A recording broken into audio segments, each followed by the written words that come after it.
Bonjour Elsa, bonjour à tous. Depuis 2000 ans et la chute du temple de Jérusalem, les yeshivot sont des centres de réflexion féconds. Et la philosophie universelle est marquée par les nombreux apports des philosophes juifs, Rashi, Maïmonide, Spinoza.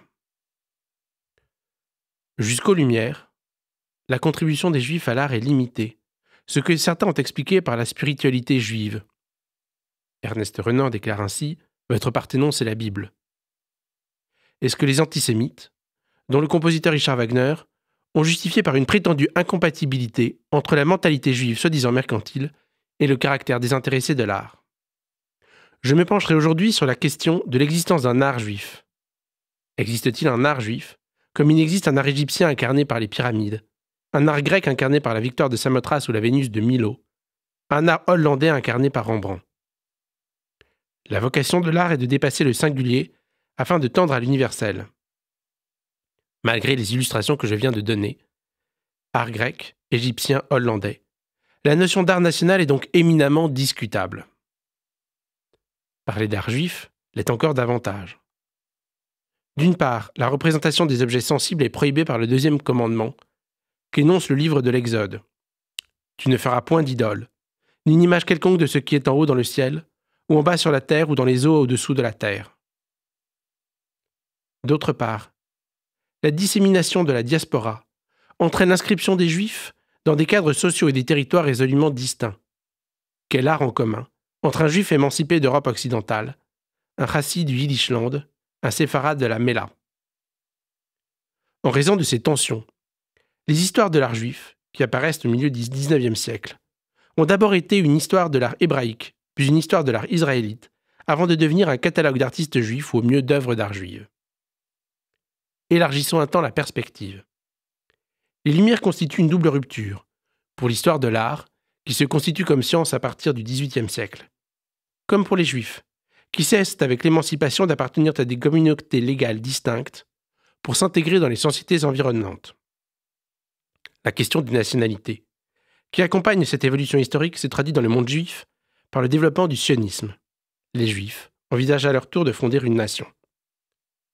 Ces trois temps rythment le développement de l'histoire de l'art juif.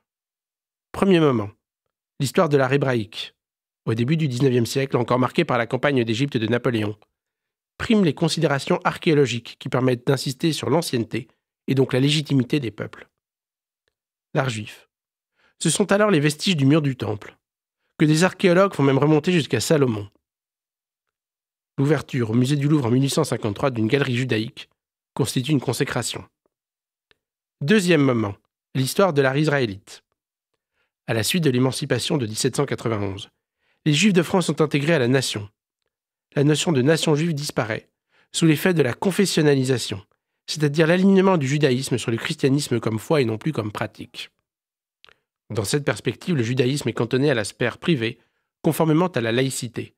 C'est dans ce cadre que se développe l'art israélite, c'est-à-dire l'art des objets liés au culte religieux juif. Sefer Torah, au rouleau. Aron Kodesh, arche sainte. Hanoukiot, chandelier. Ketubot, contrat de mariage enluminé. Mais s'agit-il encore d'art ou bien d'ethnographie? Troisième moment, l'histoire des artistes juifs. L'intégration des juifs est désormais achevée.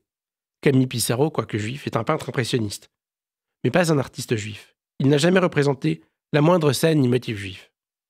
Si Marc Chagall dessine la vie au shtetl, il n'y a guère de rapport esthétique entre l'œuvre de Chaim Soutine et celle d'Amedeo Modigliani, bien qu'ils relèvent tous deux de l'école de Paris. A l'inverse, quoique l'expressionnisme soit souvent considéré comme reflétant l'âme juive, les peintres qui s'y rattachent ne sont pas tous juifs. Oskar Kokoschka est un catholique fervent. Depuis la fin du XIXe siècle, l'histoire de l'art juif est donc essentiellement une histoire des artistes juifs, c'est-à-dire une sorte de catalogue biographique des artistes ayant un lien avec le monde juif, que guettent paradoxalement aussi bien les antisémites soucieux de dénoncer l'emprise juive sur l'art, qu'illustre selon eux la profusion des critiques, marchands et collectionneurs juifs, que les communautés juives, volontiers flattées de rappeler que tel artiste génial est juif, est toujours acheteuse de judaïka. Sur le marché de l'art, la cote des scènes juives représentées par un artiste juif est quasiment toujours plus élevée que celle d'une scène profane. En conclusion, la caractérisation d'un art juif est malaisée. Que ce soit dans la diaspora ou en Eretz Israël, Les artistes expriment avant tout leur conception individuelle et leur intégration dans leur espace et leur époque. Il n'est donc pas possible de dissocier la réflexion sur l'existence d'un art juif de la réflexion sans cesse renouvelée sur les caractères profonds de l'identité juive.